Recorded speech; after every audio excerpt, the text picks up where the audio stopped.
itu adalah ringkasan. Apakah ringkasan?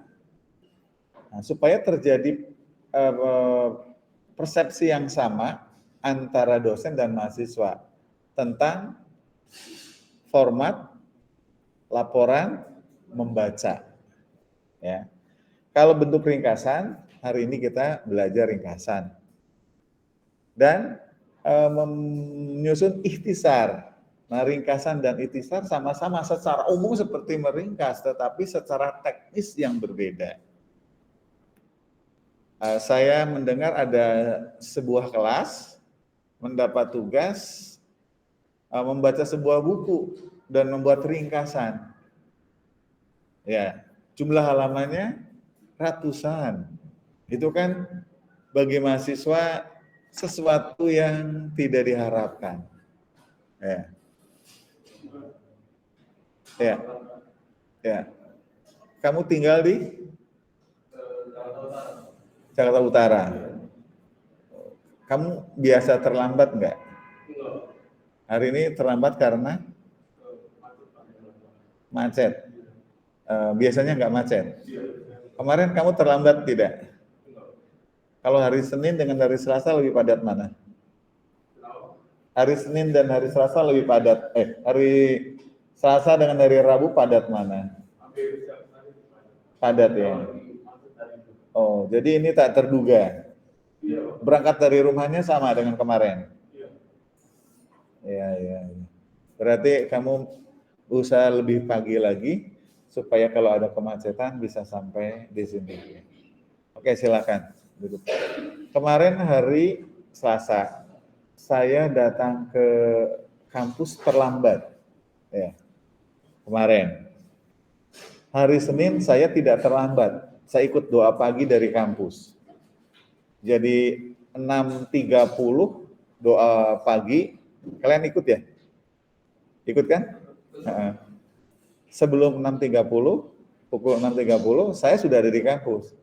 Padahal hari Senin itu padat-padatnya orang. Jadi hari Senin dan hari Jumat. Senin pagi dan Jumat sore. Sudah tahu rumusannya. Jadi saya masuk tol itu harus lebih awal. Itu saja masuk tol sudah padat. Saya dari Tangerang. Saya keluar tol, masuk tol, keluar tol, Alam Sutra saya. Nah hari ini ganjil. Mobil saya genap. Maka saya juga harus mikir juga, saya tidak boleh terlambat masuk tol. Kalau terlambat, saya harus keluar tol juga kan, masuk jalanan kota Jakarta, dan yang semakin padat. Tapi puji Tuhan tadi, di tol sudah padat tapi masih lancar, dan keluar ke Bonjeruk dan masuk ke jalanan di Jakarta Barat masih lancar. Sehingga sampai di sini sebelum pukul 7. Jadi saya juga sama dengan saudara menghitung waktu dan mempertimbangkan kemacetan. Ternyata yang terlambat, yang macet bukan hanya yang dari Jakarta Utara, dari Tangerang ke kelas, tapi dari lantai 5 juga bisa terlambat itu. Bisa macet. Macetnya di mana katanya? Di tangga. Ya, yang di asrama sih nggak boleh ya, kecuali sakit. Oke. Bagi yang tinggal di luar, di rumah atau di pasori atau di mana, pertimbangkan supaya tidak sering-sering ya. Karena kalau sering-sering, masalahnya bukan di kemacetan. Masalahnya pada diri kita. Karena kita sudah tahu macet. Misalnya, macet, udah setiap hari macet. Ya kan sudah tahu setiap hari macet. Berarti kita harus sedia waktu. Saya dulu nyaman menggunakan roda 2. Ya. Setiap tahun saya harus berangkat lebih pagi 5 menit selalu. Tadinya berangkat pukul 6. Ya, 1 tahun kemudian lebih pagi 5 menit. Lebih pagi 5 menit setiap tahun. Karena apa? Tingkat kepadatan lalu lintas semakin meningkat. Nah, jadi tolong dipertimbangkan bagi yang di luar ya. Tadi namamu siapa? Daniel Eben.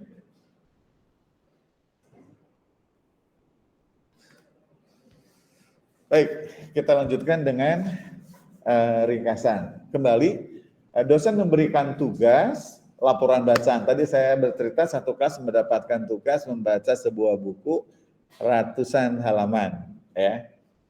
Kemudian lalu minta diringkas. Coba, misalnya 300 halaman, meringkas. Kan sudah begitu ya.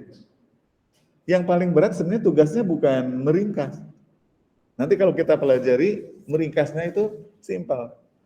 Yang paling berat itu adalah membaca buku tersebut. Karena tidak mungkin kita bisa meringkas kalau tidak membaca. Jadi mengapa dosen memberi tugas membaca? Karena dosen ingin supaya kita meningkatkan kemampuan membaca, kegemaran membaca, kerajinan membaca. Dan sementara membaca, kita mencatat poin-poin pokok untuk dilaporkan. Jadi bila kita gagal membaca, pasti kita gagal membuat ringkasan atau laporan membaca. Nah, di sini yang punya masalah membaca akan memiliki masalah dalam banyak hal dalam mengerjakan tugas. Saya pastikan. Sampai nanti pada skripsi, proposal skripsi dan skripsi. Nanti terjebak kepada plagiasi. Kalau dia tidak mau plagiasi, nggak akan jadi-jadi. Orang lain datang kepada dosen, langsung membawa bab 1, yang ini datang, Pak, sebaiknya saya menulis tentang apa. Yang lain di wisuda, dia tepuk tangan. Selamat ya kawan. Tapi setelah temannya di wisuda dan pulang ke kampung halaman menjalankan tugas pelayanan, dia tertinggal di sini sendiri ataupun mungkin 2 orang dan semakin tidak semangat belajarnya karena ditinggal oleh teman-temannya. Kakak-kakak kelas yang tertinggal angkatannya rata-rata datang ke kampus itu sepi katanya. Oh, sepi gimana? Lah itu banyak. Iya Pak, saya nggak ada teman sekelas lagi. Karena itu kalian dari awal harus kompak. Ya, setiap semester kompak, semester 2, semester 2, semester 3, kompak sampai selesai. Jangan ada yang tertinggal di sini. Ya, Pak, saya betah di STBI. Nggak usah lah. Ya, kalau betah gampang. S1 langsung S2. Ah, masih betah. S2 langsung S3. Kalau kalian IP-nya bagus, 3,5 ya. Sementara susun skripsi, kalian boleh kuliah di S2. Ya, itu namanya menggunakan jalur fast track. Ya, kalau ada begitu. Nanti Ketua Prodi mendukung, itu bisa STBI bisa menggunakan jalur fast track. Kemendikbud dengan pangkalan datanya menyediakan fasilitas itu. Yang penting kalian semangat belajar. Nanti S2 sementara saudara sedang nyusun tesis, saudara IP-nya 3,75. Kalian bisa masuk S3. S2 belum selesai, boleh masuk S3. Fast track. Ya, tapi ketika masuk S2, sementara skripsi sedang berjalan, skripsinya nggak jadi-jadi. Tapi kuliah S2, S2-nya selesai gitu ya. Itu nggak bisa selesai S2 sebelum diselesaikan S1-nya. Dan wisuda di S2-nya akan menunggu 2 tahun setelah selesai S1. Karena tidak mungkin jarak S1 ke S2 cuma 1 tahun. Itu minimal 2 tahun. Kalau S3 minimal 3 tahun. Ya, minimal. Tapi S3 disediakan waktu 7 tahun. Tapi rata-rata jarang menghabiskan. Kalau S2 hanya 4 tahun saja. Kalau S1 7 tahun. Jadi kalian yang betah 7 tahun janganlah. Lebih baik 7 tahun kita habiskan, kita gunakan untuk S2. Ya. Tambah 2 tahun lagi untuk S3. Jadi 8 tahun, 9 tahun ya, lulus sini S3. S1 4 tahun, S2 2 tahun, S3 3 tahun. Pulang kampung bawa doktor teologi. Tapi masih mau ngepel. Mantap. Ya. Masih mau besuk-besuk ke desa-desa. Baik. Kan Bapak kan sudah doktor, kenapa nggak mau ke desa? Saya mau ke desa, tetapi yang di desa nggak mau terima saya. Ya saya akhirnya terdampar di kota, ya, istilahnya. Baik. Salah satu yang melancarkan kita adalah dalam studi kalau kita memenuhi tuntutan pada mata kuliah. Salah satunya adalah tugas. Baik. Inilah ringkasan. Saya sudah share belum? Sudah ya? Baik. Sebenarnya untuk menggunakan apa ini sharing-sharing memang lebih enak di Zoom, ya. Ini ada beberapa kendala. Mari kita pahami pengertiannya. Ringkasan cara yang efektif untuk menyajikan karangan yang panjang dalam bentuk yang singkat. Ya, yang panjang menjadi karangan yang pendek atau singkat. Kalau dibuat analogi, ya, gambaran secara verbal, membuat ringkasan atas sebuah karangan yang panjang dapat diumpamakan sebagai memangkas batang pohon. Pohon yang rindang, ya. Sehingga tinggal batang, tetap ada batangnya, tetap ada pokok pohonnya, ada batangnya, ada cabang-cabang dan ranting yang terpenting, beserta daun-daun yang diperlukan. Jadi semua unsur dalam unsur pada pohon masih ada, ya. Sehingga tampak bahwa esensi pohon masih dipertahankan. Itu analogi atau umpama atau ibarat atau metafora untuk sebuah ringkasan. Bisa ya, ada gambaran pohon yang rindang, kemudian dipangkas. Ya. Seperti saudara yang rambutnya gondrong, ada yang gondrong di sini, kemudian dipangkas. Rambut-rambutnya di seluruh bagian masih ada. Dalam ringkasan, apa yang dipangkas? Keindahan gaya bahasa. Ya. Ilustrasi, serta penjelasan-penjelasan yang terperinci. Sewaktu kita mempelajari tentang paragraf, ingat? Ya, dalam paragraf, misalnya dalam paragraf deduktif. Nah, apa paragraf deduktif? Di mana PU-nya? Di awal. Ya. Dalam paragraf ada PU, ada penjelas, ada penegas, ada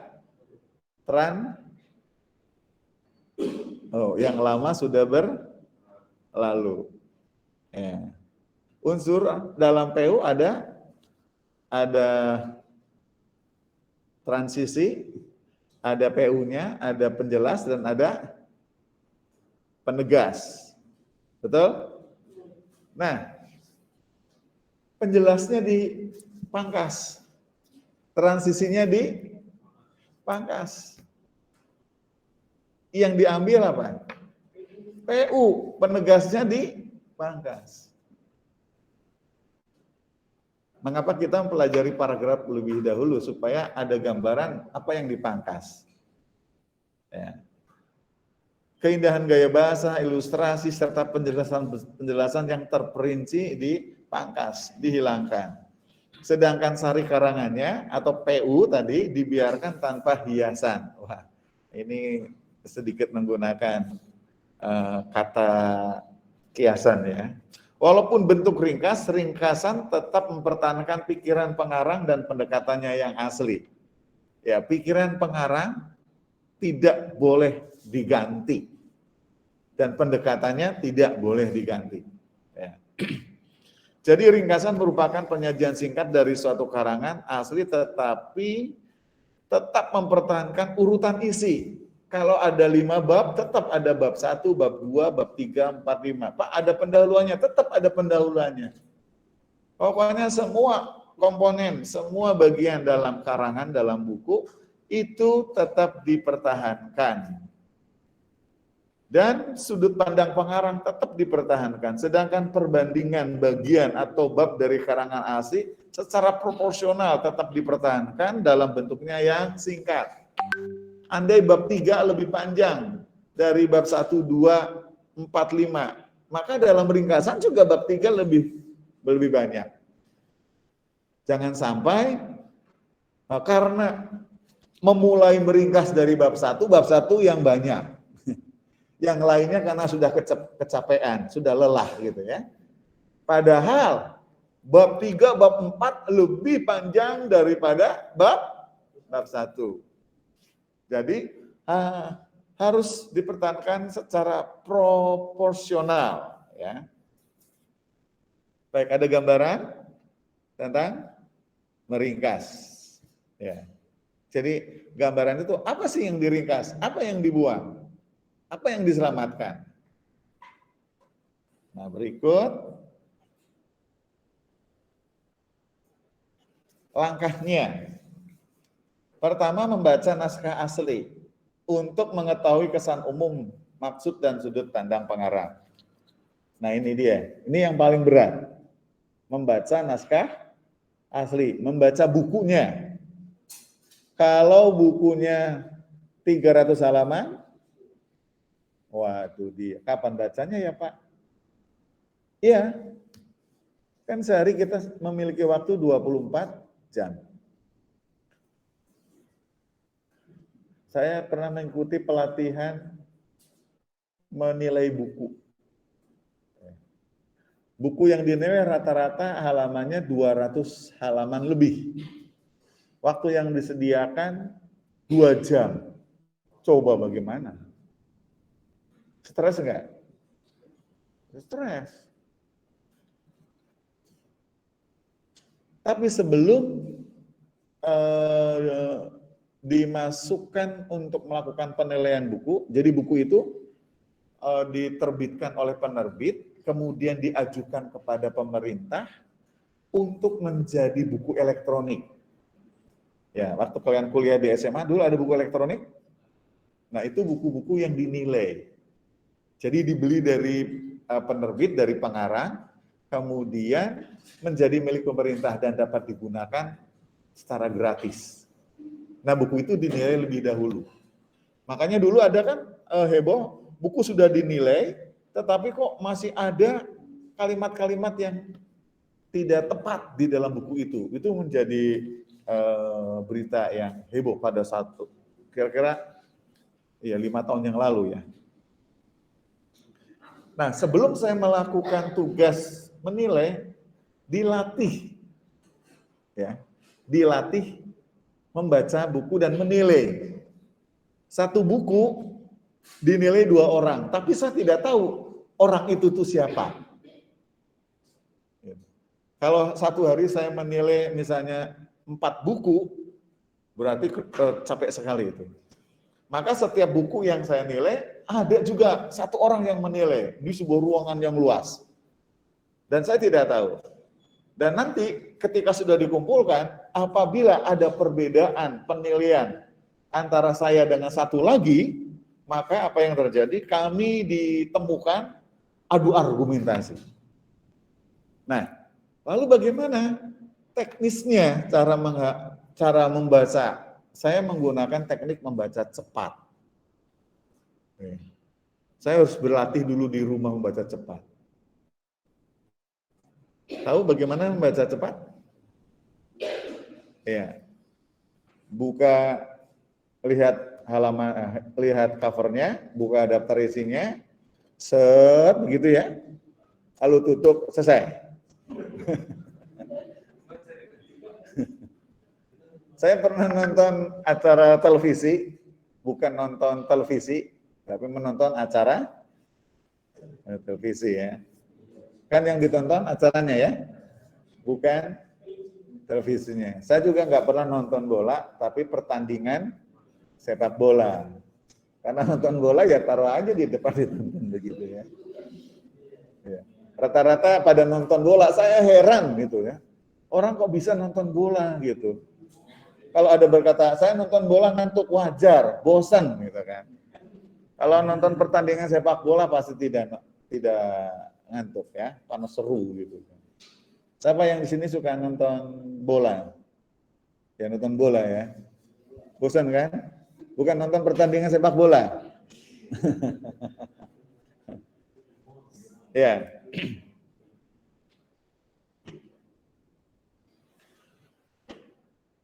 Saya pakai kursor di sini kelihatan nggak?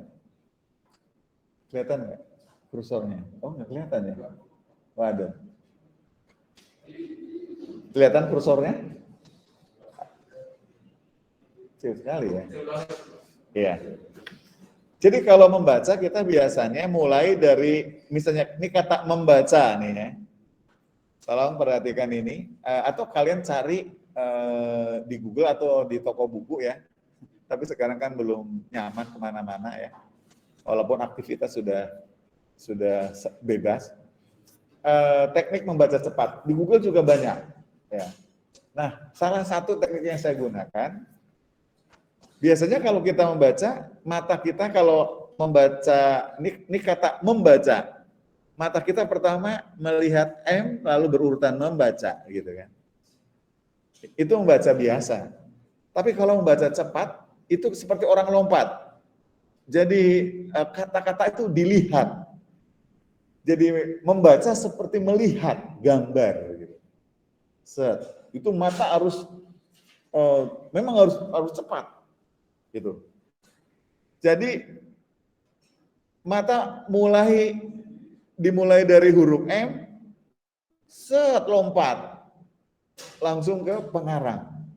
Memang begitu. Nah, karena saya tidak terbiasa, saya gunakan ballpoint atau pensil untuk memandu mata saya. Jadi gini, set, jadi begitu, set. Jadi mata saya harus mengikuti gini, set, gitu, seperti melihat gambar, melihat tulisan, tidak membaca, tapi set. Wah, ini masalah, set begitu. Namanya membaca cepat. Karena kalau tidak seperti itu, saya tidak tahu isi buku itu apa. Ya, yang dinilai apanya? Harus memperhatikan ada sumbernya tidak. Kalau ada gambar harus ada sumbernya, karena itu kalian harus dibiasakan kalau menggunakan gambar-gambar, cantumkan sumbernya. Ya. Lelah itu. Ya, lelah. Nah, untuk meringkas, kalian harus membaca. Yang pada menggunakan kacamata berarti rajin membaca itu. Ya. Iya, sudah terbukti sampai minus kan? Sampai minus itu ya. Yang belum menggunakan kacamata berarti belum rajin membaca ya. Ya, itu indikator yang salah ya. Tapi kalau sudah menggunakan kacamata tapi tidak rajin membaca, tinggal gini, kamu sudah pakai kacamata, rajin belum gitu. Saya minus bukan karena faktor banyak membaca, ya, tapi salah kebiasaan lah, faktor kebiasaan. Saya tinggal di asrama, kalau belajar banyaknya di tempat tidur. Karena waktu itu kan penuh, satu kamar bisa 8 ranjang, bisa 16, bisa 18. Jadi belajar itu kebanyakan di tempat tidur. Ya, terus kalau malam harus dimatikan lampu. Nah, curi-curi kan. Saya pernah membuat strategi gini, saya mau tidur lebih awal, supaya dini hari saya bangun, lalu saya mau belajar. Pasti tenang. Kalau di asrama kan, tidak semua orang memiliki gaya belajar yang sama. Ada orang yang pengen ketenangan, saya kadang pengen tenang ya. Tapi ya zaman dulu kan kalau di kamar kan ngerjakan tugas menggunakan mesin ketik, bayangkan saja. Satu mesin ketik di kamar, Sekarang pakai laptop saja kalau menggunakan laptop kan mengganggu juga ya. Padahal zaman dahulu menggunakan mesin ketik. Suaranya lebih keras lagi kan. Cetok. Gitu. Makanya mencari waktu yang tenang. Ya, saya tidur lebih dulu. Dini hari saya bangun. Pukul 1 dini hari saya bangun. Waktu saya bangun saya kaget. Arus listrik putus. Listrik padam. Wah, ingin hati memeluk gunung, tapi apa daya? Tangan tak sampai. Ingin hati belajar dini hari supaya tenang, tapi apa daya? Iya, penerangan tidak ada. Tapi kalau ada kemauan, ya pasti cari jalan. Bukan ada jalan. Harus direvisi ya. Ada kemauan, cari jalan. Saya turun, saya pamit ke pos ke satpam, izin mau cari makanan keluar. Di Petamburan situ suka ada kaki lima menjual bubur kacang hijau zaman dahulu. Disitulah saya makan bubur kacang hijau dan tape goreng sampai pagi sambil numpang belajar. Loh, kok ada penerangan? Pakai lampu patromak. Iya. Di Jakarta tahun 90-an ada lampu patromak. Ada kemauan, cari jalan. Tidak ada otomatis ada jalan. Cari jalan kita usaha. Tidak ada kemauan, cari alasan.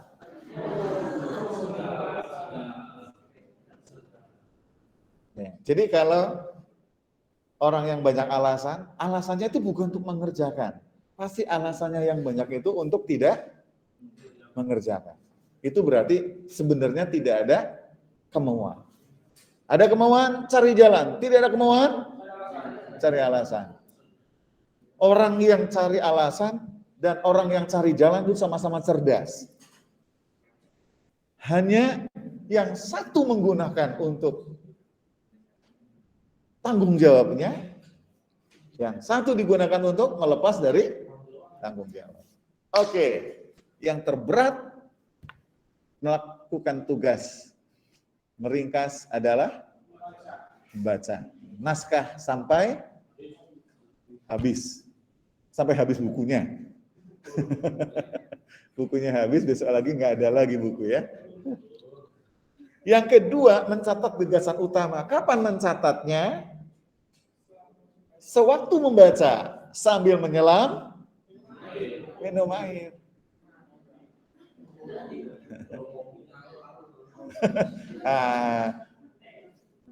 Jadi sambil membaca, sambil mencatat. Yang kedua, mencatat gagasan utama. Selanjutnya membuat reproduksi. Setelah banyak catatan, baru membuat reproduksi, yaitu ringkasan itu sendiri. Sederhana kan langkah-langkahnya. Yang paling berat apa? Ya, membaca tadi. Gagal membaca, pasti tidak meringkas. Atau meringkas hanya bagian kejadian dan bagian wahyunya.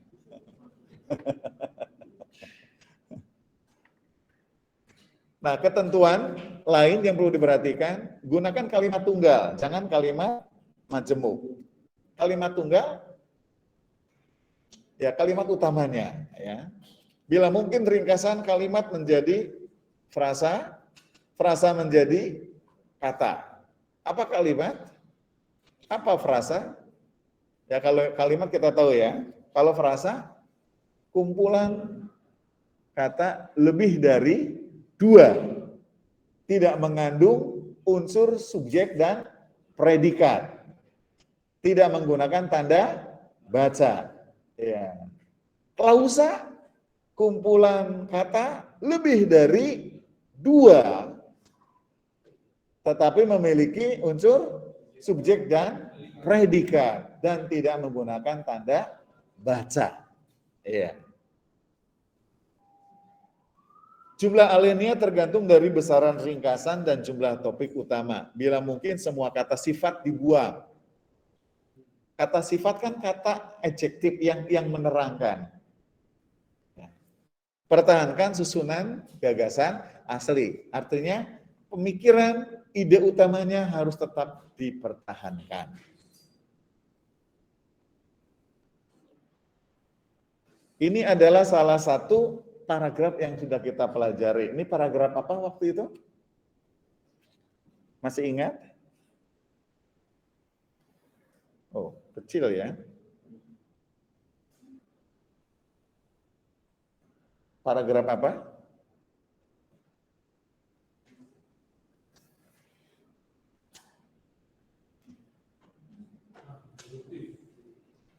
Apa? Deduktif. Mengapa deduktif? Deduktif. Kalau deduktif, PU-nya di awal atau di akhir? Di akhir atau di awal? Kalau induktif? Ayo teman-teman, deduktif di awal atau di akhir? Di awal. Ya. Kalau induktif? Di akhir. Ini, paragraf ini, PU-nya di awal, akibat krisis ekonomi. Nah, yang diringkas banyak banget kan? Krisis ekonomi. Coba, satu paragraf ini diringkas dalam satu kalimat pendek. Jadi apa?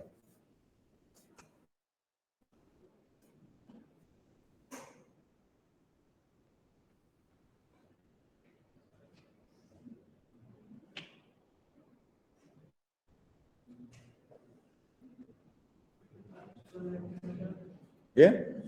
Akibat krisis ekonomi, semua naik mencapai 100%, termasuk bahan makanan pokok yang lain.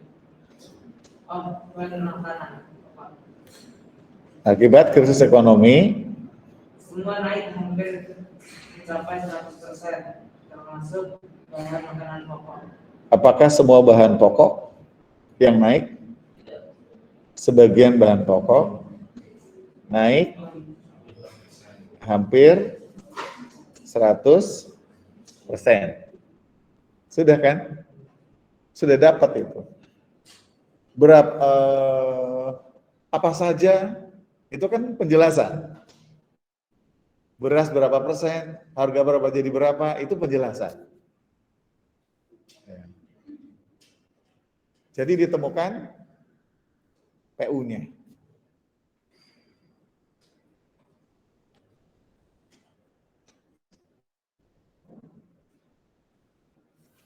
Karena itu kalau mendapat tugas meringkas, langsung tanya ke dosen.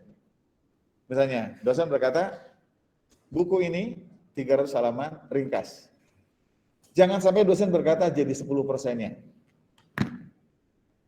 Kalau dosen berkata jadi 10%-nya, kalian harus menghitung seperti ini. Ya.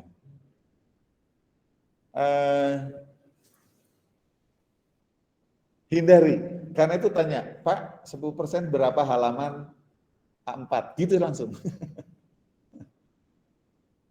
Kalau dosen, ya terserah, mau berapa, yang penting 10%.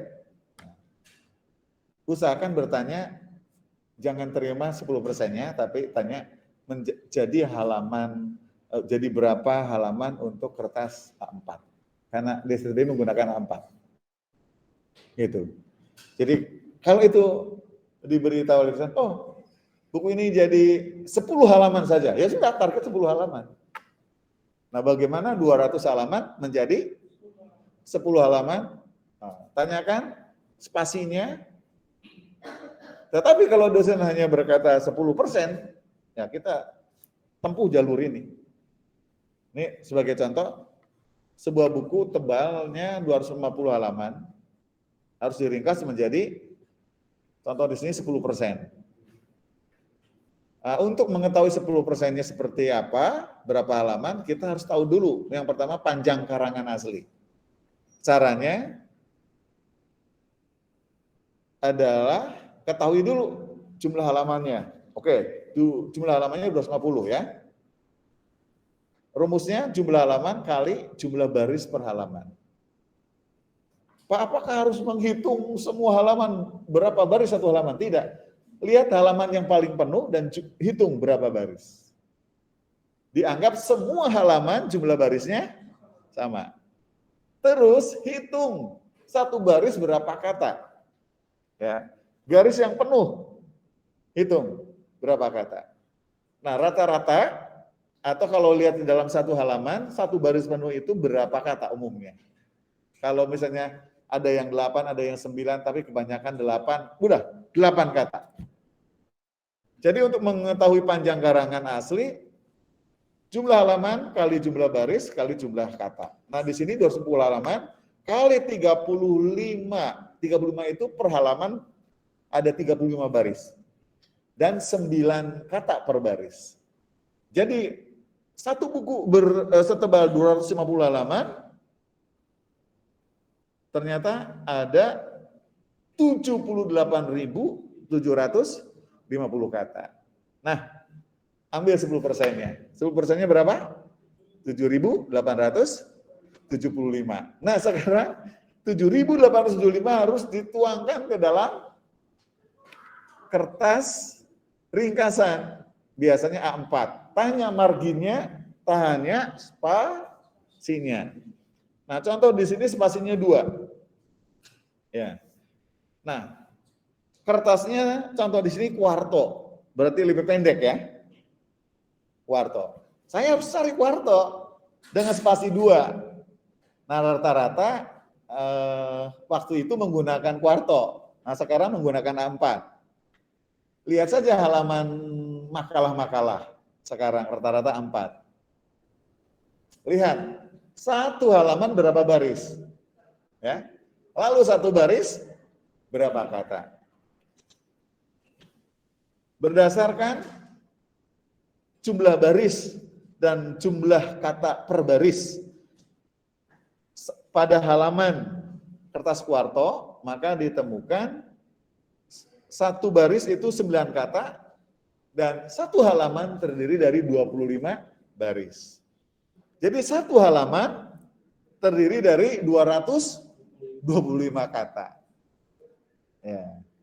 Nah sekarang tinggal 7.875 dibagi 225. Menghasilkan berapa? 35 halaman. Daripada repot-repot gini kan lebih baik tanya kepada dosen kan? Ringkas buku ini menjadi 10%-nya, Pak, langsung saja berapa halaman gitu. Ya, karena tidak semua mahasiswa teologi itu bisa ngitung-ngitung seperti ini loh. Bapak merendahkan. Ini yang lalu. Karena motif masuk ke STT karena menghindari matematika katanya. Ikut mata kuliah bahasa Indonesia ada matematika. Ada statistik. Ada penelitian. Jadi kemanapun kita pergi, kita tidak bisa melarikan diri dari matematika. Ya, makanya kalau ketemu matematika, tantang saja. Matematika, di mana dadamu? Ini dadaku. Ayo kita bertanding. Karena apa yang kita tinggalkan dan kita melarikan diri itu terus akan mengejar kita. Ya. Saya pernah menguji skripsi kakak kelas. Akhirnya saya uji matematikanya, karena saya kaget. Jadi kamu matematikanya lepas sekali, mau jadi sarjana teologi matematikanya. Wah, rupanya dia punya masalah matematika dari sejak sekolah dasar. Ya, lalu dia cerita pengalaman pada mata pelajaran matematika, benar-benar dasar, luar biasa. Di sini ada yang masalah dengan matematika? Katanya, Pak itu bukan mata pelajaran matematika bagi saya. Mata pelajaran mati-matian itu Pak. Sampai begitunya. Baik, tapi kalau hitung-hitungan seperti ini kalian pasti bisa. Daripada repot-repot, langsung tanya ke dosennya. Jangan diam saja. Tapi kalau dosen berkata, ya sudah 10%-nya terserah kalian. Buka catatan ini, Silakan. Tapi satu kelas kok beda-beda halamannya, berarti ada yang pandai. Perbedaannya di mana? Menghitung halaman kemungkinan sama. Ya, menghitung halaman. Biasanya yang beda apa? Menghitung jumlah kata dan jumlah baris. Karena yang menjadi patokannya berbeda. Bisa terjadi seperti itu. Wah, memang kalau di Google Meet itu keluar masuk bisa begitu. Kalau saya nggak add, dia nggak masuk. Dan Google Meet ini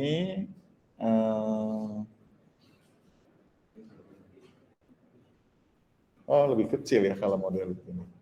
Kalian yang dirugikan. Baik, itulah membuat ringkasan. Jadi kalau ada 5 bab, tetap pertahankan 5 bab. Ringkasan yang panjang, babnya yang panjang. Jangan babnya panjang, ringkasannya pendek. Nah, teknis yang lain, lihat daftar isi. Daftar isi adalah kerangka. Ya. Biasanya daftar isi pertama ada apa? Ada pendahuluan lah ya. Lalu ada bab 1, bab 2, bab 3, bab 4, bab 5. Setiap bab ada judulnya. Nah, judul bab itu adalah topik utama umum. Lalu dirinci menjadi sub-subbab, betul? Dan sub-subbab ada sub-subnya lagi. Itu yang menjadi template untuk membuat karangan.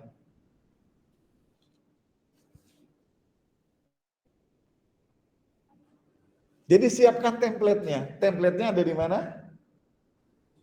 Daftar isi. Nah, sekarang kalian tinggal membaca apa? Membaca deskripsi atau uraian per subbab.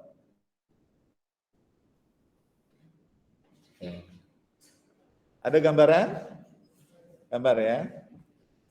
Nah, selebihnya baca buku dan sambil membaca catat apa yang mau diringkas. Mahasiswa yang rajin mencoret-coret buku memang pasti bukunya penuh dengan noda ya. Penuh dengan warna. Tapi kebiasaan menandai buku tertentu pada bagian tertentu yang bagian utama ya, yang penting-penting dianggap penting-penting dan mengingatkan, itu akan membantu ingatan kita menemukannya. Ya, saya termasuk model yang seperti itu. Contohnya, kalian mengingat sebuah ayat dalam sebuah kitab di dalam Alkitab, ketika kalian menandai, kalian tidak ingat itu kitabnya apa, pasal berapa, ayat berapa. Tapi yang kalian ingat apa? Menandai itu. Lalu ketika mencari ayat itu, yang dicari apanya? Tandanya tadi. Saya ingat menandai itu. Itu ada di pojok kanan, kiri atas. Itu bukan? Wah ini dia. Cuma kalau nggak ada tandanya. Tapi sekarang kan lebih mudah, karena ada Alkitab elektronik, tinggal cari ya. Tapi zaman dahulu seperti itu. Tapi sekarang bisa menggunakan Alkitab elektronik. Baik, itulah menyusun ringkasan. Jadi ringkasan harus tetap mempertahankan betul, isi sesuai dengan gagasan si pengarang. Ya. Nah, berikut yang tidak kalah pentingnya adalah ikhtisar. Tapi dalam menjelaskan ikhtisar saya cukup dua pokok saja. Nah, malah satu ya. Ikhtisar, penulis ikhtisar, oh ini kurang H ya.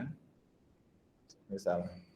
Dapat langsung mengemukakan inti atau pokok masalah dan problematika pemecahannya, serta tidak perlu mempertahankan urutan karangan asli, tidak perlu memberikan isi seluruh karangan secara proporsional. Ini seperti rangkuman. Jadi baca bukunya, tetap itu ya, membaca bukunya. temukan intinya, dan berikan tambahan penjelasan seperlunya. Nah, pada bagian ikhtisar itu boleh menggunakan kalimat-kalimat sendiri.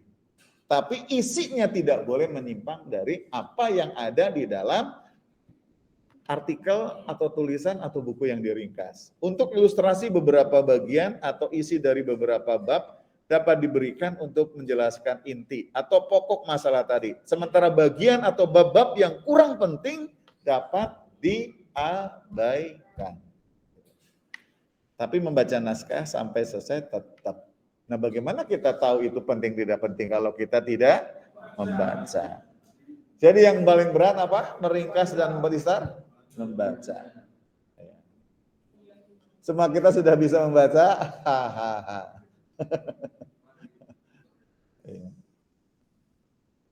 Kalau kalian gemar membaca, akan bisa mengatasi yang namanya bete. Karena orang yang bete itu adalah ada waktu kosong tidak tahu apa yang akan dia lakukan. Tapi kalau orang yang senang membaca, andai dia pergi ya ke sebuah tempat, dia menghitung berapa lama, misalnya naik bus misalnya, wah bosan nih, pasti dia cari bacaan, pasti dia bawa.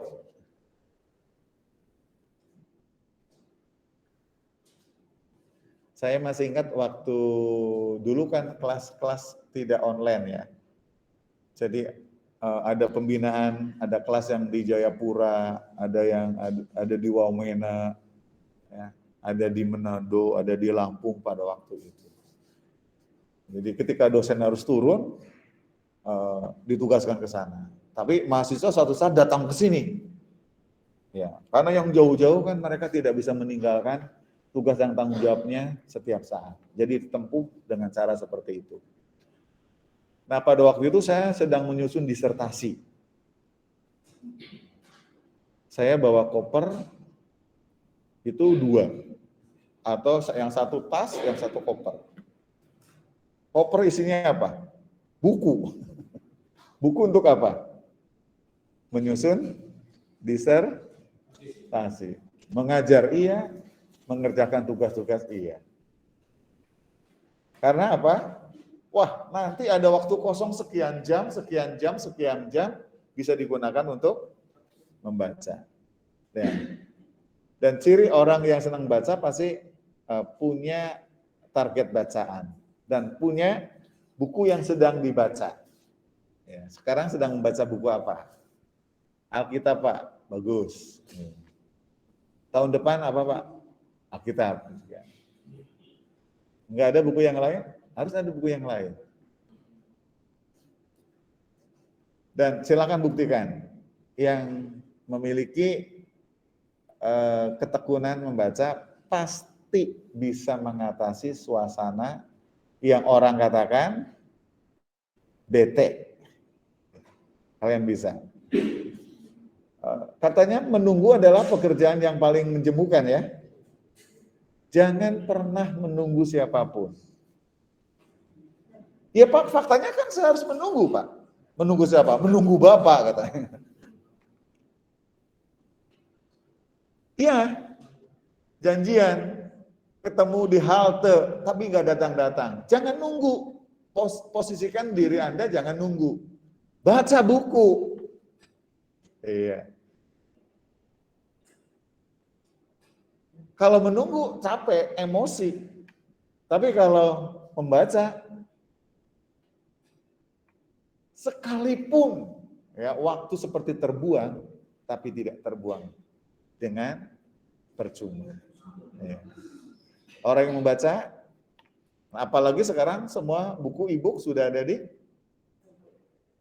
yang penting ada pulsanya dan ada jaringannya ya. Ya kemana saja kita bisa membaca. Baik, itu ikhtisar dan ringkasan. Apakah sudah ada gambaran umum bagaimana meringkas? Ya. Ingat, setelah membaca lihat template-nya, yaitu ada di daftar isi. Itu kolom-kolom. Pak, tapi itu daftarnya sih terkadang ada judul bab, ada subbab, ada subnya lagi, ada mau berapa tahap nggak ada masalah. Misalnya gini, ada subbab ya.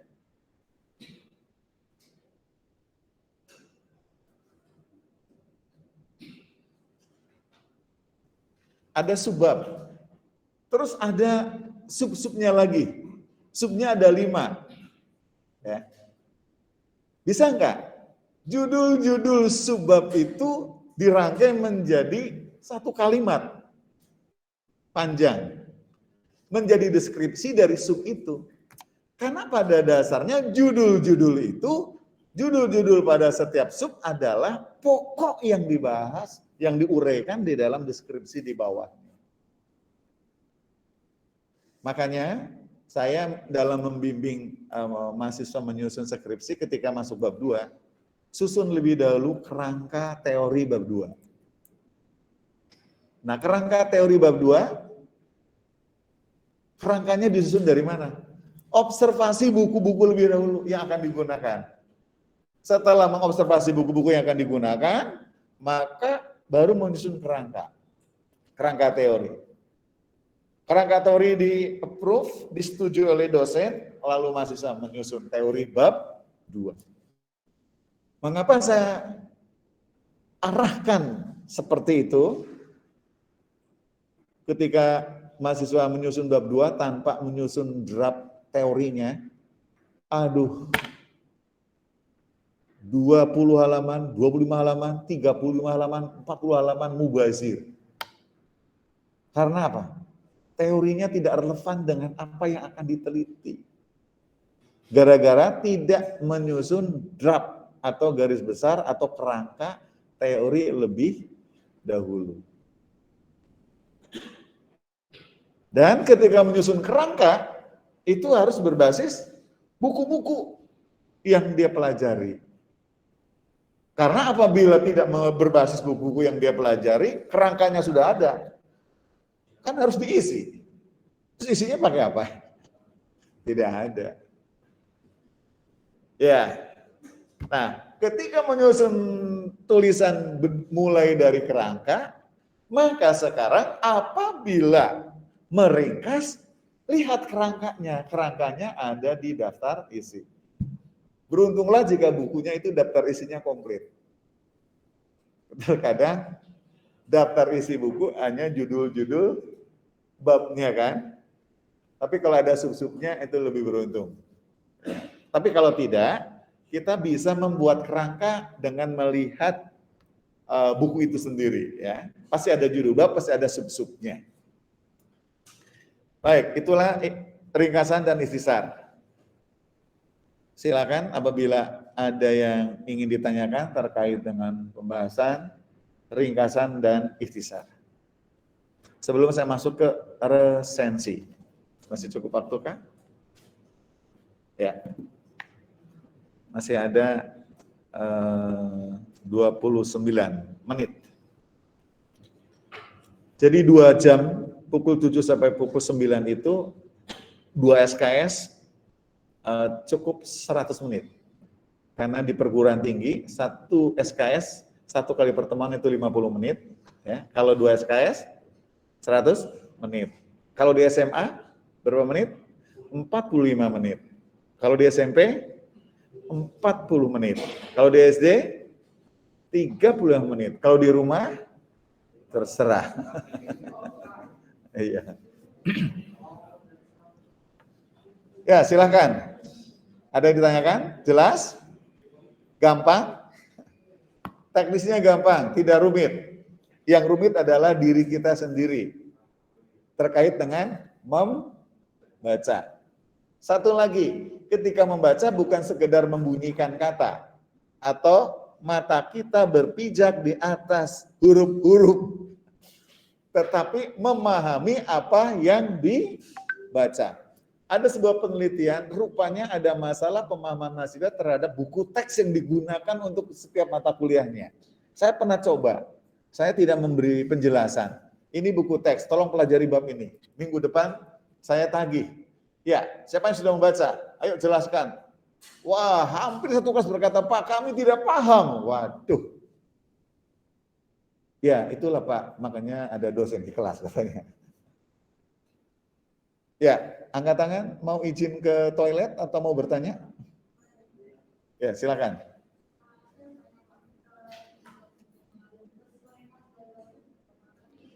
Pak, suaranya saya tidak mendengar dengan jelas. Silakan. Boleh lebih lantang.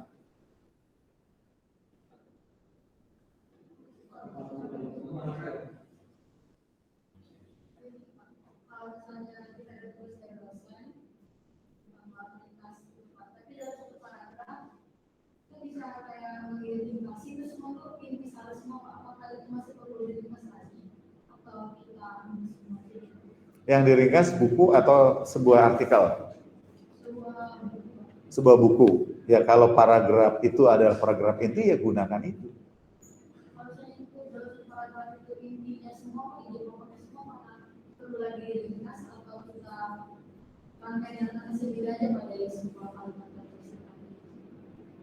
Kalau ringkasan biasanya mengambil pikiran utamanya. Kecuali ikhtisar, bisa menggunakan kalimat sendiri. Kalau ringkasan, kita harus konsisten dengan apa yang ada dalam tulisan. Kalau toh menggunakan kalimat sendiri, biasanya itu kalimat panjang yang dipotong menjadi kalimat pendek. Nah, tetapi tetap menggunakan apa yang ada di dalam teks. Gitu. Kalau ikhtisar, kita ambil pokoknya, bisa menggunakan kalimat sendiri. Yang penting isinya tidak.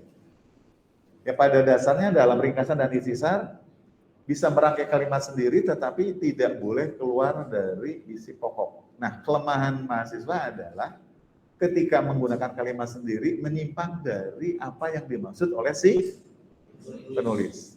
Itu yang bahaya. Ya. Nah, apakah benar paragraf itu isi pokok semua? Ya mungkin pokok, tapi bukan untuk satu buku, tapi pokok untuk bagian itu. Ya, karena buku biasanya ada per bab. Nah, kalau ringkasan kan harus diringkas semua babnya ya. Kalau ikhtisar boleh, ya, tidak berdasarkan bab. Bahkan bab-bab yang dianggap pelengkap begitu, abaikan saja. Yang penting temukan pokoknya. Nah, ini yang saya tadi katakan, supaya ada persepsi yang sama antara dosen dengan mahasiswa, maka tanyakan. Output dari tugas itu seperti apa? Kami sudah belajar meringkas, Pak, ringkasan. Gini, jelaskan oleh salah satu. Kemudian kalau ikhtisar, rangkuman, yang penting pokoknya ditambah penjelasan, bisa menggunakan kalimat sendiri. Satu lagi, kita akan belajar resensi, review. Sama, yang terberat juga sama, yaitu bahasa. Beberapa tahun yang lalu ada mahasiswa datang ke saya, Pak, saya punya masalah nih. Masalahnya apa? Dalam hal membaca. Oh, tidak ada buku yang dibaca? Ada Pak, banyak begitu. Tidak bisa membaca? Saya bisa baca Pak. Gitu. Masalahnya apa? Saya kalau membaca buku pusing Pak. Ya, saya nggak mau tanggapi. Ya sudah, kamu tulis surat saja Ketua Prodi mengundurkan diri, saya bilang begitu. Bapak gitu kan. Ya masalah mahasiswa masalahnya membaca, kalau membaca pusing. Tapi kalau benar-benar begitu, tipsnya begini. Ketika membaca, yang penting ada kemauan kan? Ada kemauan, berusaha kan? Membaca, pusing, berhenti. Ya, istirahat, minum kan? Gitu kan. Nanti pusingnya hilang, baca lagi. Perhatikan durasinya. Apakah semakin lama semakin tahan membaca dan pusingnya semakin hilang? Terkadang nggak membaca malah pusing. Tadi saya melihat kan ada yang ngantuk ya. Saya jarang memarahi yang ngantuk, kecuali ngantuk terus. Karena bagi saya orang mahasiswa yang ngantuk itu wajar. Benar. Yesus saja tertidur kan? Manusiawi. Ya. Ngantuk pagi wajar nggak? Wajar. Mungkin tadi malam melembur. Betul? Ngantuk siang wajar tidak? Orang pagi aja wajar, apalagi siang. Sudah capek. Menahan dari pagi ngantuknya kan? Baru siang. Sore ngantuk di kelas. Ya sangat wajar. Sudah nahan dari pagi, siang, baru nggak tahan sore hari. Terus kuliah malam, ngantuk juga. Wajar nggak? Wajar sekali. Saya dosen yang pengertian lah. Makanya saya adalah dosen yang pandang muka. Jadinya tahu siapa yang ngantuk. Dan saya mengerti. Nggak saya marahi.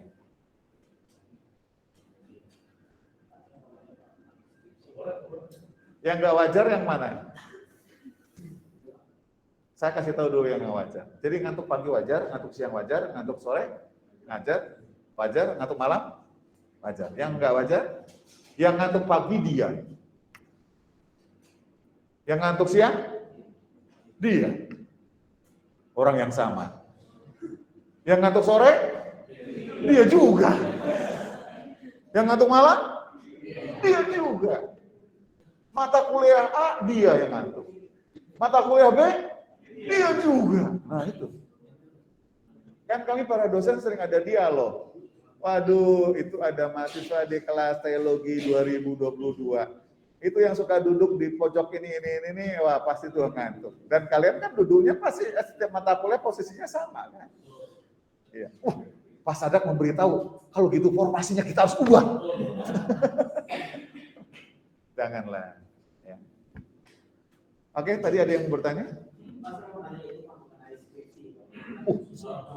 Nggak apa-apa, skripsi bagus. Semester 1 langsung banyak skripsi.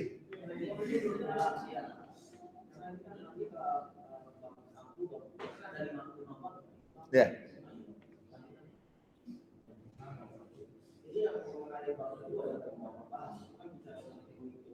Ya.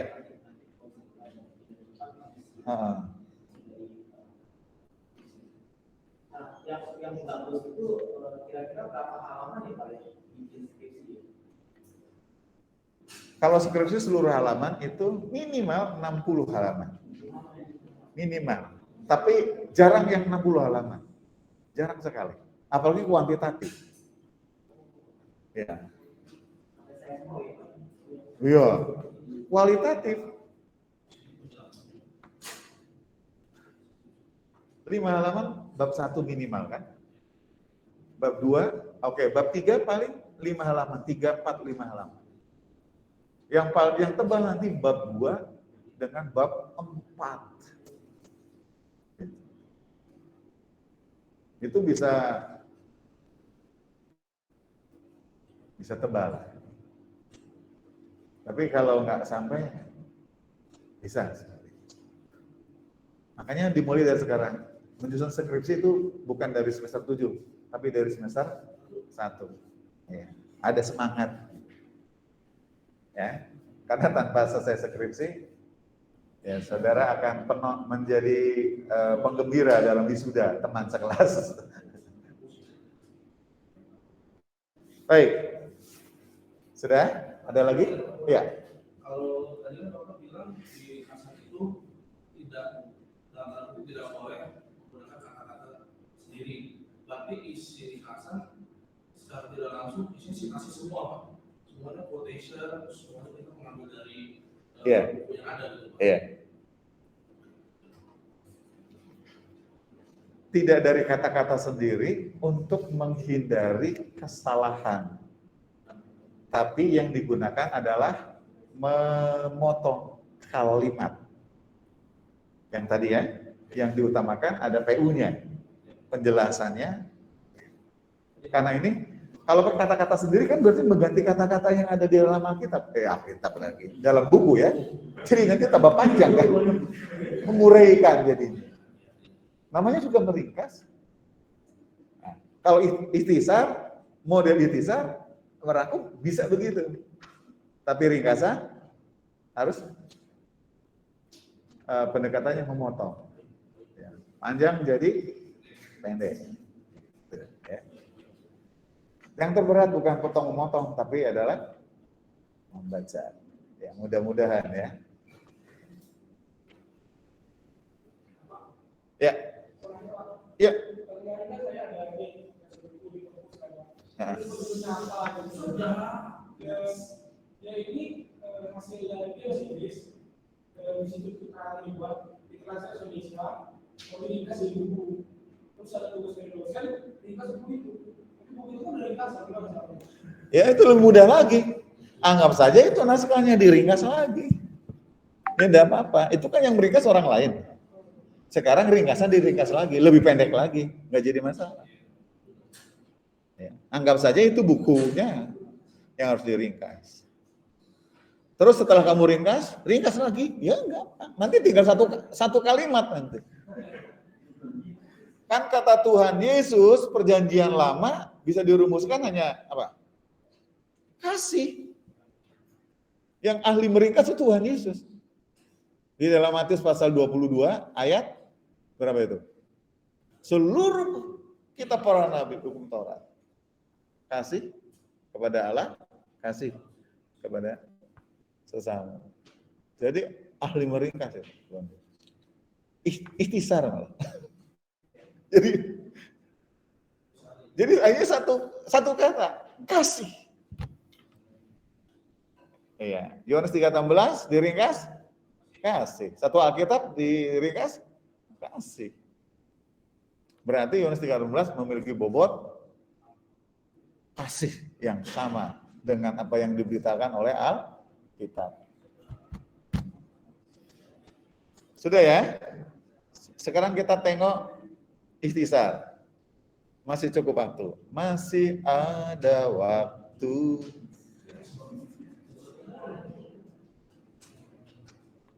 Kalau saya menyanyi begitu bukan berarti saya bisa nyanyi lagu itu. Nggak bisa. Cuma teringat lagu itu ya. Hanya menggunakan lagu itu untuk berkata-kata.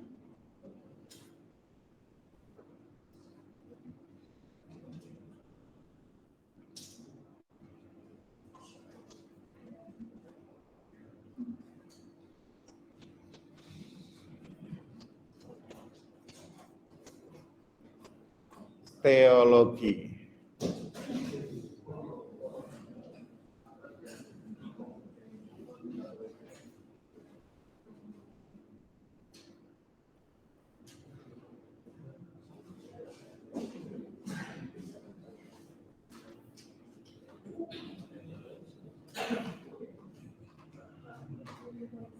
Ya.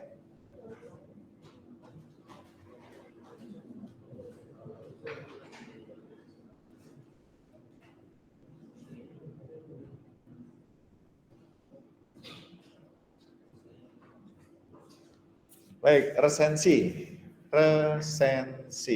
ya. Resensi atau pertimbangan atau pembicaraan tentang buku atau ulasan buku ya. Etimologi ya. Paragraf yang menjelaskan tentang pengertian-pengertian disebut paragraf apa? Paragraf yang berisi pengertian-pengertian? Iya, definisi. Ya. Kata resensi berasal dari bahasa Latin. Revidere, recensere, yang berarti melihat kembali, menimbang atau menilai. Dalam bahasa Belanda, resensi. Dalam bahasa Inggris, review. Mengulas sebuah buku. Menurut KBBI, pertimbangan atau pembicaraan tentang buku atau ulasan buku. Nah, tujuannya memberi informasi atau pemahaman yang komprehensif tentang apa yang tampak dan terungkap dalam buku. Biasanya membantu orang-orang yang tidak sempat membaca buku, baca resensi. Iya. Yang kedua, mengajak pembaca memikirkan, merenungkan, mendiskusikan lebih jauh fenomena atau problem yang muncul dalam sebuah buku. Biasanya makanya ada diskusi-diskusi membahas sebuah buku, ada bedah buku, bukunya dibedah-bedah gitu ya. lalu memberikan pertimbangan kepada pembaca apakah sebuah buku pantas dibeli atau tidak. Karena apa? Banyak buku yang judulnya mirip-mirip, penulisnya berbeda, membingungkan kita. Alangkah indahnya kita mendapatkan bantuan dari orang yang pernah membeli atau membaca buku tersebut. Atau kita membaca resensi. Banyak buku yang saya beli rata-rata rekomendasi. Atau ditulis dalam sebuah artikel. Atau ditulis dalam sebuah buku yang saya baca. Jadi ketika membaca sebuah buku, dia menjelaskan buku, ayo saya cari.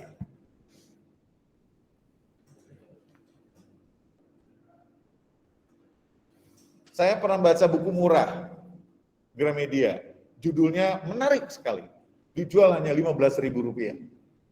Aslinya lebih dari itu, 60-an waktu itu, beberapa tahun yang lalu udah lama. Kalau sekarang mungkin ya 75 kata sampai 100. Judulnya apa? Gen Tuhan. Gen Tuhan. Penasaran enggak ya kalau buku Gen Tuhan? Proposisi awalnya begini. Semua manusia mempercayai adanya Tuhan, termasuk yang tidak mengakui adanya Tuhan. Orang yang berkata tidak ada Tuhan, berarti dia percaya tentang Tuhan. Cuma dia berkata tidak ada Tuhan. Kalau tidak ada Tuhan, mengapa dia katakan tidak ada Tuhan?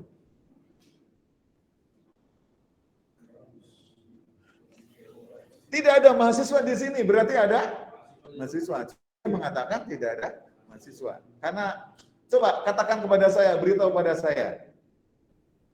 Kata apa yang tidak ada kenyataannya? Kata apa yang tidak menyatakan sebuah keberadaan?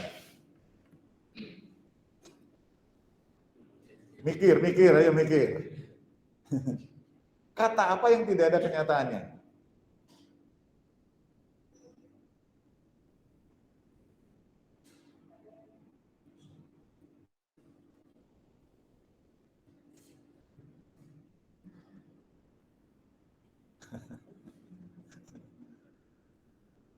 Oh, pada nengok di atas, memang ada di atasnya. Sudah? Sudah ada? Sudah menemukan? Kata apa yang tidak ada kenyataannya?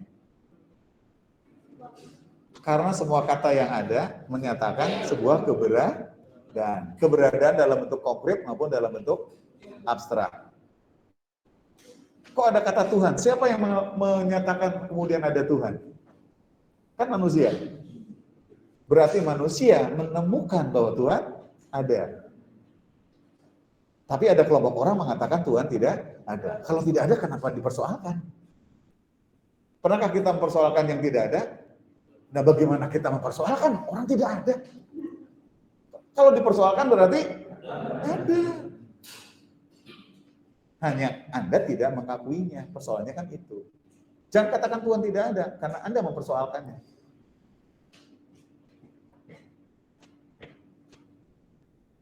Pusing ya? Pusing. Enggak, jangan pusing. Itulah logika. Itulah menalar. Semua kata ada kenyataannya, tapi tidak semua kenyataan ada kata-kata.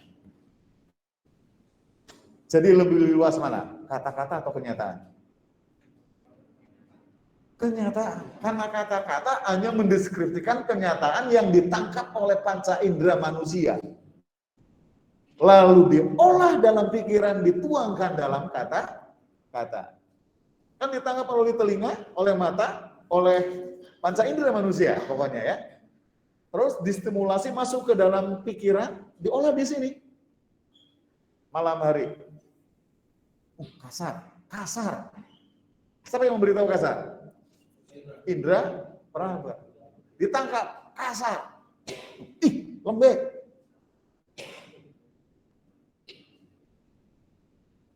Masuk dalam pengertian, diungkapkan dalam kata yang mewakili apa yang dirasakan, yang dialami. Jadi kata-kata ekspresi, kata-kata adalah bentuk verbal kenyataan yang kita alami. Dan yang dialami adalah kenyataan. Ini bahasa Indonesia tapi mirip-mirip logika, karena memang tidak terlepas dari logika. Karena itu bahasamu, itu logikamu. Yang keempat, mengetahui melalui resensi, jadi bisa mengetahui latar belakang alasan buku tersebut diterbitkan.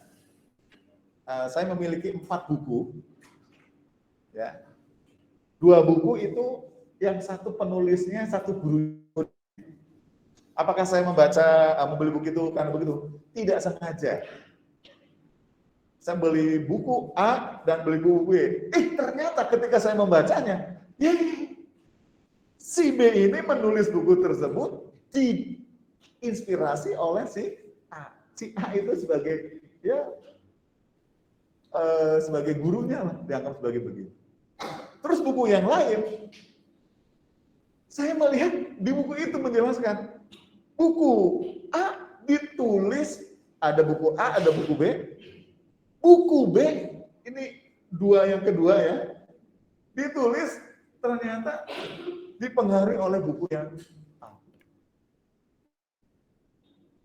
Karena membaca biasanya terungkap dalam bagian pendahuluan. Rata-rata kalau baca buku pendahuluannya dilewatkan. Ya, dari cover langsung ke cover belakang.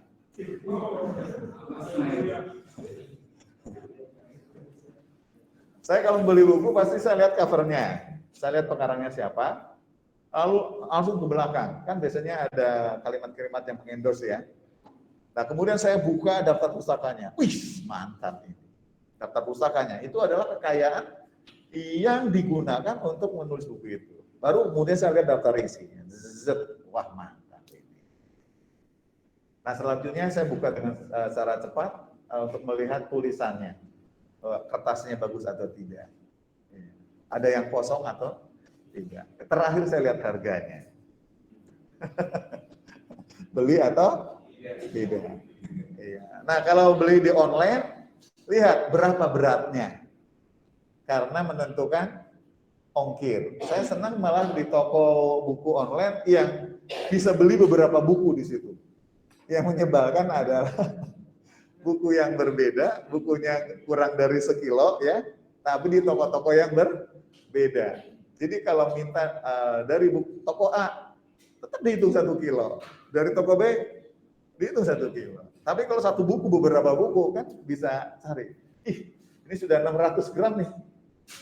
Cari yang 300 gram. Iya, komplit. 3 buku 1 kilo. Ongkirnya 1 saja. Itu strategi efisiensi. Ya. Tapi kalau kalian nggak masalah dengan keuangan, ya terserahlah. Terus mengetahui perbandingan buku yang telah dihasilkan penulis. Jadi kalau ada resensi, kita bisa mengetahui buku yang ditulis oleh pengarang yang sama, penulis yang bersama, pengarang yang sama, buku yang berbeda, atau buku tentang topik yang sama, karang yang berbeda, bisa bandingkan. Coba cari buku perjanjian lama, teologi perjanjian lama di Gunung Agung sana, Gunung Agung, BPK Gunung Mulia.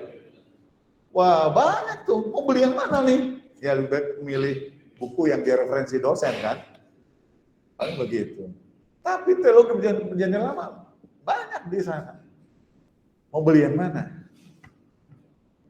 Tinggal pilih-pilih, ya. Jadi dengan ada resensi kita bisa membandingkan buku.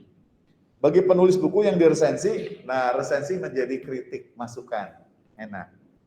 Makanya kalau kalian punya karya tulis dikritik jangan marah ya.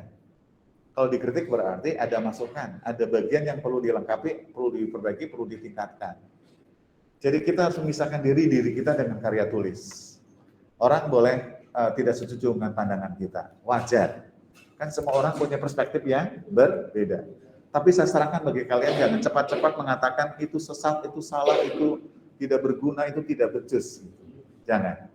Ya. Dalam kenyataan, apa yang di luar kemampuan kita memahaminya kita anggap salah, padahal kita yang nggak mampu. Atau perspektif yang berbeda. Ya. Coba. Ini penghapus. Dilihat dari secara ekonomi, harganya. Tapi dilihat dari kegunaan, berharga nggak? Berharga. Apaan itu? Benda nggak guna, buang. Padahal tanpa ini kita tidak bisa membersihkan papan tulis. Di mana-mana penghapus awalnya bersih. Dan penghapus selalu membersihkan. Tapi kalau kita membersihkan yang kotor dan jadi lebih kotor, berarti penghapus tidak berfungsi sebagai penghapus.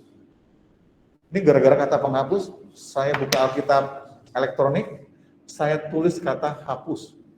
Semuanya mengarah kepada karya Yesus di kayu salib. Penghapus dosa. Dan Tuhan Yesus penghapus dosa yang luar biasa, yang tidak pernah kotor. Makanya percaya Yesus bersih. Ini gara-gara penghapus saya menghubungkan ke Alkitab. Silakan coba aja. Jadi besok-besok bawa khotbah penghapus dosa. Ada tulis penghapus. Ini penghapus dosa. Penghapus dosa.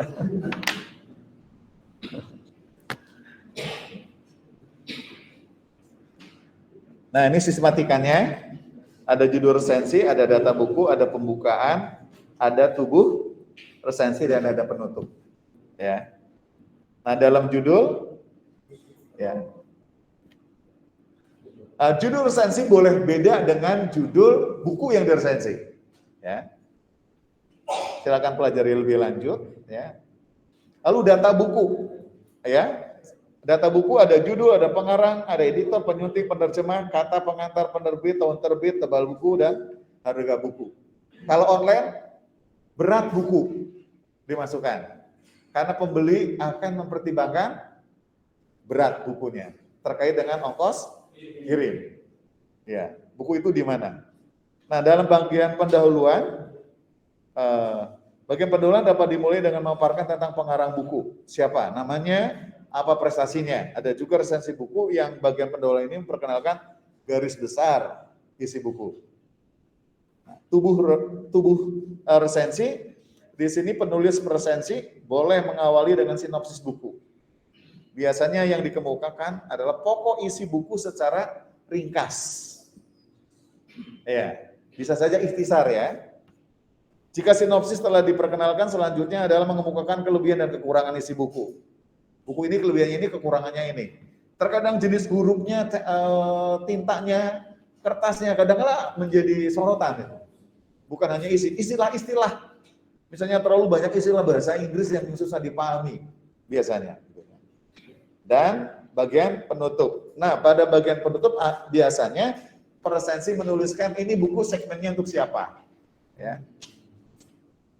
Nah, pada saat menulis resensi, bagian atau unsur di atas yang tadi nih ada penutup, ada tubuh tulisan itu dihilangkan saja. Jadi main paragraf.